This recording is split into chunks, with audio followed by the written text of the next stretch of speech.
ክርስቶስ ተንሥአ እሙታን አሰሮ ለሰይጣን ሰላም ኮነ።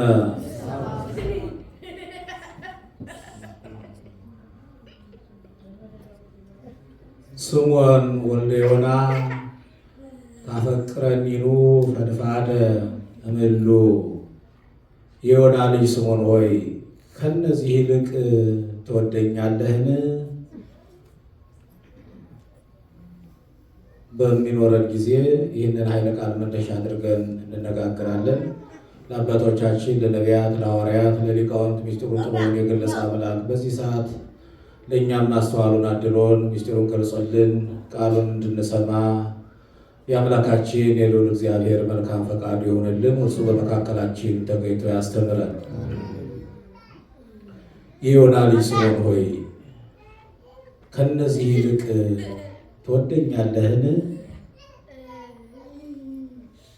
ይህን ቃል የተናገረው ለስልጣኑ ሽረት ለዘመኑ ህልፈት የሌለበት አልፋና ኦሜጋ ዘላለማዊ ኢየሱስ ክርስቶስ የተናገረው ቃል ነው። የዮና ልጅ ስምዖን ሆይ ከነዚህ ይልቅ ትወደኛለህን ይላል። ጥያቄው የፍቅር ጥያቄ ነው። ጠያቂው ደግሞ ልብን ኩላሊትን የሚያውቅ በሰዎች ሀሳብ ያለውን ሁሉ የሚረዳ የሰውን ማንነት ሳይፈጥር የሚያውቅ አምላካችን መድኃኒታችን ኢየሱስ ክርስቶስ ነው። ይህን እያወቀ የሰው ልጅ ለአምላኩ ያለውን ፍቅር በአንደበቱ ይገልጽ ዘንድ ይመሰክር ዘንድ የዮና ልጅ ስምዖን ሆይ ከነዚህ ይልቅ ትወደኛለህን ይላል። ይህ ጥያቄ በሰዎች ዘንድ ቢቀር ባል ሚስቱን ትወጂኛለሽን ቢል፣ ሚስትም ባሏን እንደዚሁ ብትል በአንደበት ሊገለጽ ይችላል። ሕይወቴ እስኪያልፍ እወድሻለሁ፣ እስከ ሞት ድረስ እወድሻለሁ፣ ራሱን አስቀድሞ ፍቅሩን ሊገልጽ ይችላል። ነገር ግን ዘወር ሲል በተቃራኒው ሊሆን ይችላል። በአፉ የሚናገረው ሌላ፣ በልቡ የሚናገረው ሌላ ሊሆን ይችላል።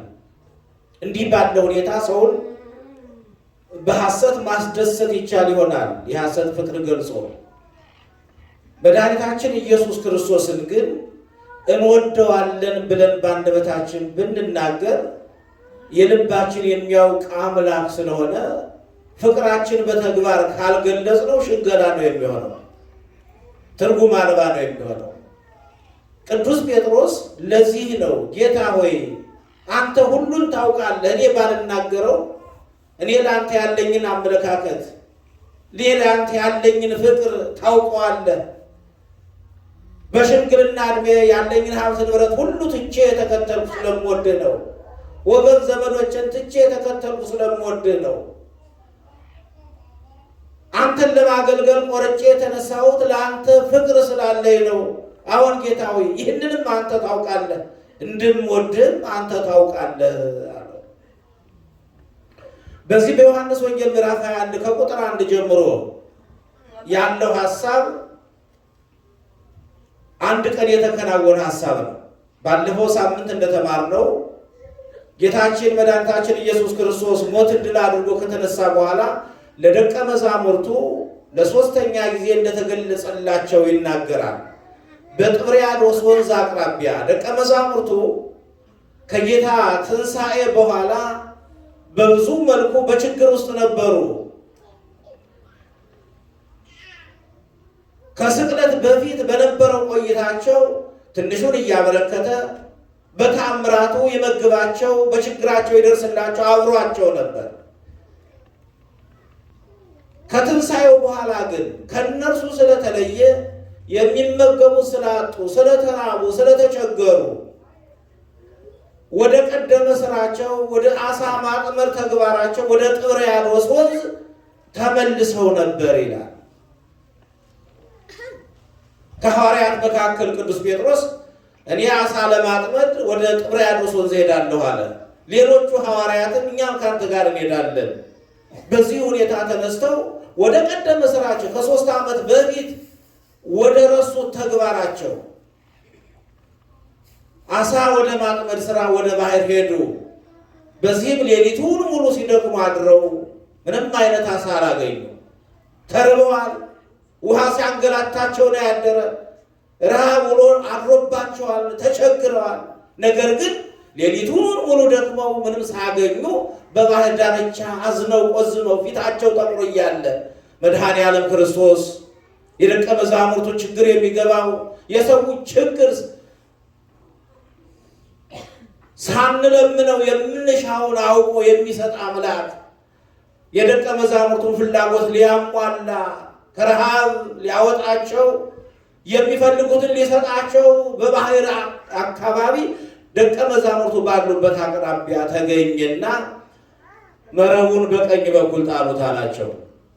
ጌታ ሆይ ሌሊቱን ሙሉ ስንደክም አደርን፣ ነገር ግን ያገኘነው አንዳች ነገር የለም፣ እንደ ቃልህ እናደርገዋለን አሉት። በዚህ ሰዓት መጎተት መሳብ እስኪሳናቸው ድረስ የዓሣ በረከትን አገኙ። የእግዚአብሔርን ፈቃድ ተከትለው ድምፁን ሰምተው ትእዛዙን አክብረው እርሱ ባላቸው እርሱ በሰጣቸው አቅጣጫ መረቡን ስለጣሉት በረከትን አገኙ። ከዚህ በኋላ ኑ ምሳ ብሉ አላቸው። እርቧችኋል፣ ኑ ምሳ ብሉ አላቸው። በዚህ ሰዓት የተጠበሰ ትኩስ ዓሣና ለእነርሱ የሚያስፈልግ ከየት እንደመጣ የማይታወቅ ማን እንዳበሰለው ማን እንዳዘጋጀው የማይታወቅ ግሩም የሆነ ምግብ ለሐዋርያት ቀረበላቸው። ቅዱሳን ሐዋርያት በጌታችን በኢየሱስ ክርስቶስ ግብዣ ያን የቀረበ ማዕድ ከተመገቡ በኋላ ጌታችን ኢየሱስ ክርስቶስ ጥያቄ አቀረበ። ብዙ ጊዜ ቅዱስ ጴጥሮስ ለሚቀርቡ የሐዋርያት በእነርሱ መካከል ለሚቀርበው ጥያቄ ፈጥኖ መልስ የሚሰጥ እርሱ ነበረ። ስለዚህ ጌታችን ኢየሱስ ክርስቶስ ጥያቄውን ያቀረበው ለቅዱስ ጴጥሮስ ነው። ምን አለው?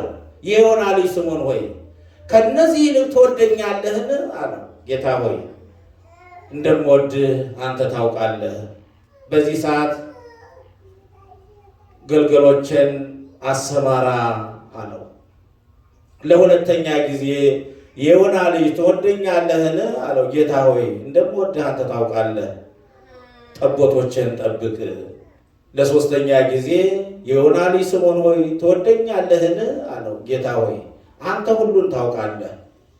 ጴጥሮስ ለሶስተኛ ጊዜ ይህ ጥያቄ ሲቀርብለት አዘነ። ከዚህ በፊት በማቴዎስ ወንጌል ምዕራፍ 26 ላይ እንደተገለጸው እነሆ እረኛው ይመታል፣ በጎቹ ይበተናሉ፣ በእኔ ላይ መከራ ይደርሳል፣ በእኔ ላይ የደረሰውን መከራ አይታችሁ ተሸሻላችሁ ሲላቸው ቅዱስ ጴጥሮስ ጌታ ሆይ ሌሎቹ ቢሸሹ እኔ ካንተ አልለይም ብሎ ቃል ገብቶ ነበር። ከዚህ በኋላ ግን ያ የመከራ ጊዜ ሲመጣ ቅዱስ ጴጥሮስ ጌታን ትቶ ሸሽቷል። እንደሚሸሽ አስቀድሞ መድኃኔ ዓለም ክርስቶስ ሐሰለከ ጴጥሮስ ስልሰተ ትክህደኒ እስከ ይነቁ ዶርሆ፣ ጴጥሮስ ሆይ ሐሰት ተናገርክ፣ ዶሮ እስከሚጮህበት ሰዓት ድረስ 3 ጊዜ ትክደኛለህ ብሎት ነበር። ስለዚህ ቅዱስ ጴጥሮስ ያ ትዝ አለውና ይህ ጥያቄ 3 ጊዜ ሲቀርብለት አዘነ ይላል። አንተ ባይምረህ ዋዕት ነህ፣ የነገ ማንነቴንም አንተ ታውቃለህ። እንዳለፈው ታሪክ ነገም ደግሞ አንተ ልክን ይሆን?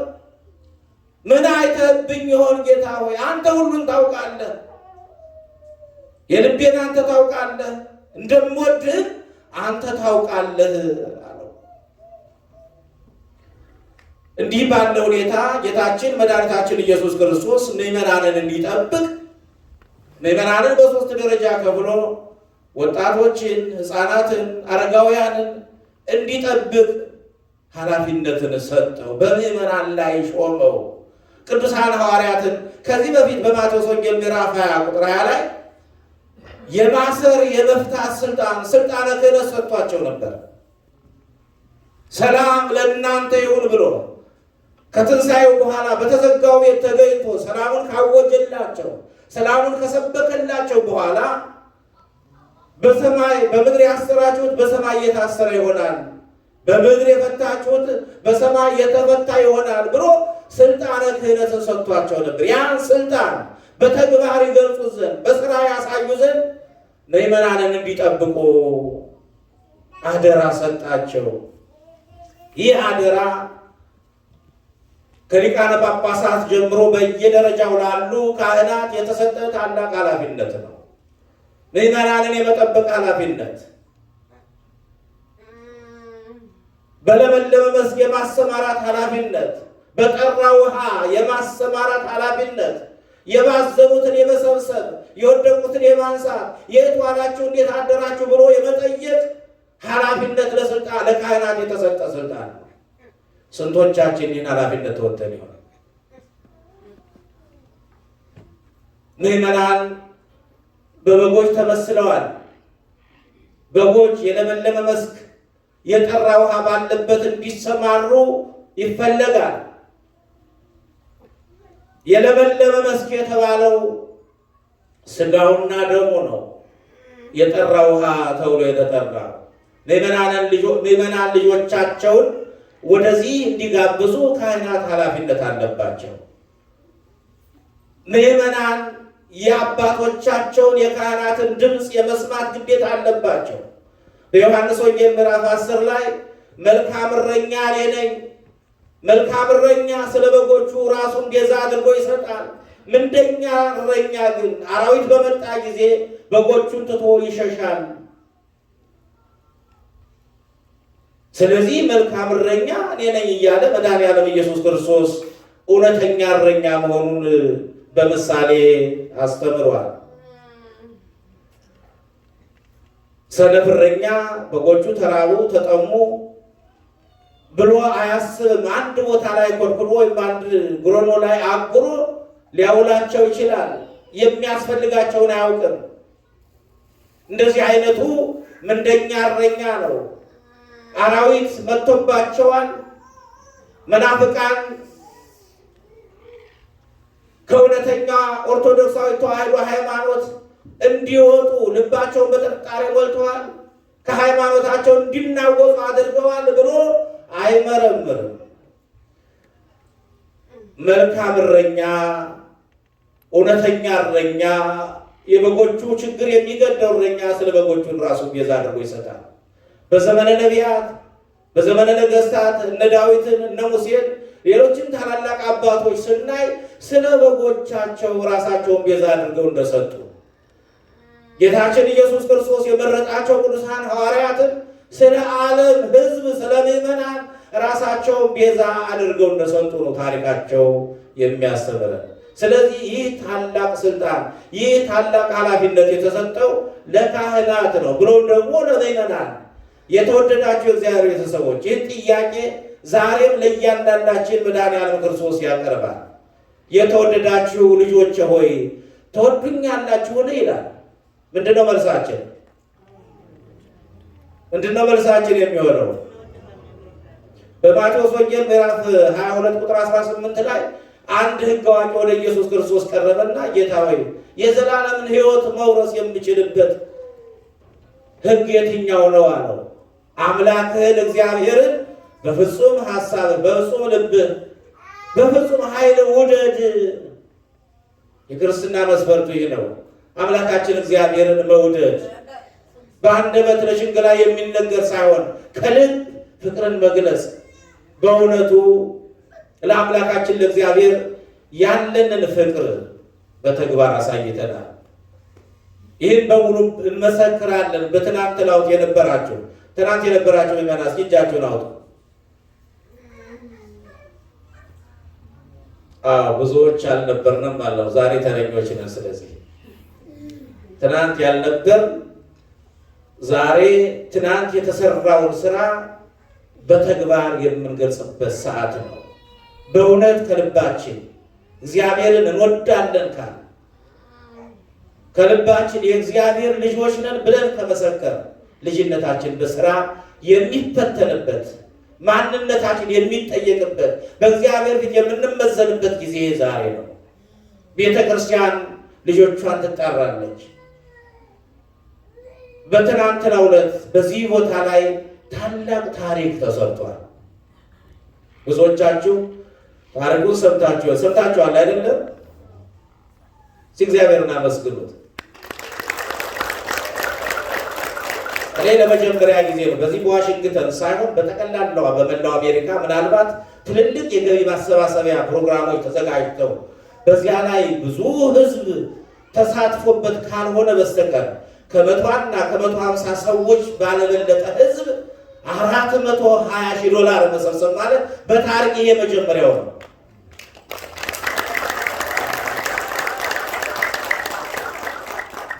ታሪካዊ ሕዝብ ናቸው። በእውነት ታሪክ ሰርተናል። እግዚአብሔር ለዚህ ስለመረጠን እንዲህ ባለ ሁኔታ እንድንገለጽ እግዚአብሔር ስለወደደ ክብር ምስጋና ለአምላካችን ለእግዚአብሔር ይሁን። እግዚአብሔርን አመስግኑ። በጣም ልዩ የሆነ ጊዜ፣ በጣም ልዩ የሆነ ወርቃማ ሰዓት ነበር። ሁሉም የተረባረበበት፣ ሁሉም የድርሻውን የሚችለው ከሚችለው በላይ እግዚአብሔር ያውቀኛል ብሎ ለእግዚአብሔር ራሱን የገለጠበት ታሪካዊ ዕለት ነው። እግዚአብሔር አምላክ ይህን ስላሳየን ክብር ምስጋና ለስሙ ይሁን። ባለፈው ብፁዕ አባታችን የግንቦት ልደታ ክብረ በዓል ዕለት ያበሰሩንን ብስራት ሰምተን ከዚያ በኋላ በአጭር ጊዜ ውስጥ ለዚህ የተሰየመው ኮሚቴ አጭር ጊዜ እንቅስቃሴ አድርጎ ነው እንግዲህ በአጭር ሰዓት በአንድ ሳምንት በሁለት ሳምንት እንቅስቃሴ ነው ይህ የታየው። በሁለት ከፍተኛ የሆነ ስራ ነው የተሰራው። ስራው ተጀምሯል። ገና ብዙ ይቀረናል። አሁንም ገና ብዙ ይቀራል። ስለዚህ ወደዚያ እንሄዳለን። ብፁዕ አባታችን እዚያ ሆነው አለውን እንቅስቃሴ ይከታተሉ ነበር። እንቅልፍ አጥቼ ነው ያደርኩ አሉ። ደውለው ነበር 2 ሰዓት ተኩል ላይ እና በጣም ተደስተው ያለውን አጠቃላይ እንቅስቃሴ የነበረው መርሃ ግብሩን በሙሉ ስከታተል ነበረ። ስለዚህ ደስታዬን ለመግለጽ በእውነት ቃላት አጠሩኝ ብለው ለእኛ ያላቸውን ፍቅር ለልጆቻቸው ያላቸውን ክብር በደብዳቤ ገልጸዋል። እሱን አነበዋለሁ። የብፁዕ አባታችን መልእክት ነው። ሁላችሁም በጽሞና ተከታተሉ። የተከበራችሁና የተወደዳችሁ ውሉደ ብርሃን የብርሃን ልጆች፣ የኔም ወገኖች ስለ ፍቅራችሁ፣ ስለ ቅንነታችሁና ስለ በጎ ሕሊናችሁ፣ ስለ እግዚአብሔር ክብር፣ ስለ እመቤታችንም ፍቅር ከበጎ ሕሊና የተነሳ ለሚገዛው መሬት ስላደረጋችሁት የልግስና ስጦታ ለማመስገን ከልብ ያሰብኩና ማመስገኛ ቃላት ስላጣሁ እስከማያችሁ ድረስ ይችን መልእክት ለማስቀመጥ ወሰንኩ። የሐዋርያው የቅዱስ ጳውሎስ መልእክት ወደ ሮሜ ሰዎች ምዕራፍ 28 ቁጥር 30 ላይ እግዚአብሔርንም ለሚወዱ እንደ ሐሳቡም ለተጠሩ ነገር ሁሉ ለበጎ እንዲደረግ እናውቃለን። ልጁ በብዙ ወንድሞች መካከል በኩር ይሆን ዘንድ አስቀድሞ ያወቃቸውን የልጁን መልክ እንዲመስሉ አስቀድሞ ደግሞ ወስኗልና፣ አስቀድሞ የወሰናቸውን እነዚህን ደግሞ ጠራቸው፣ የጠራቸውንም እነዚህን ደግሞ አጸደቃቸው፣ ያጸደቃቸውንም እነዚህን ደግሞ አከበራቸው። ቅዱስ ጳውሎስ እንዳስተማረን እናንተን ለማመስገን ሳስብ ቸሩ አምላካችን እንደናንተ ያሉትን ልጆቹን የባረከበት የበረከት ቃል ልቤን በሐሴት ሞላው። ንጉሡም በቀኙ ያሉትን እንዲህ ይላቸዋል፣ እናንተ የአባቴ ቡሩካን ኑ ዓለም ከተፈጠረበት ጊዜ ጀምሮ የተዘጋጀላችሁን መንግሥት ውረሱ። የማቴዎስ ወንጌል ምዕራፍ 5 ቁጥር 34 ያለውን አምላካዊ የበረከት ድምፅ እንዲያሰማችሁ ሁሉን ማድረግ በሚቻለው ከአባትም በላይ አባት በሆነው የሁላችን አባት መሐሪው አምላካችን ልዑል እግዚአብሔር ዓይን ያላየውን ጆሮ ያልሰማውን በሰው ልብ ያልታሰበውን ለሚወዳቸው ያዘጋጀውን ልዩ የሆነውን ስጦታውን እንዲያድላችሁ መልካም ምኞቴና የዘወትር ጸሎት የመሆኑን በታላቅ አክብሮትና በፍጹም አባታዊ ፍቅር እየገለጽ የጀመራችሁት ይህ ታሪካዊና ሰማያዊ ተግባር ከፍጻሜ እንዲደርስ የምስራችሁንም ዜና ላልሰሙት በማሰማት ፍቅራችሁንና አንድነታችሁን ከዚህ በበለጠ በማጠናከር የምታውቋቸውን ሁሉ በማስተባበር የጀመራችሁትን የጽድቅ ሥራ ከፍጻሜ እንድታደርሱ አደራ ላለው የአምላካችን ሰላሙና ፍቅሩ መለኮታዊ ጥበቃውን ከሁላችን ጋር ይሁን። አክባሪያችሁ አባ ማርቆስ። እስኪ በጭብጨባው እግዚአብሔር ይመስገን። አምላካችን እግዚአብሔር ለአባታችን ቃለ ሕይወት ያሰማልን። በረከታቸው ጸሎታቸው ከሁላችን ጋር ይሁን።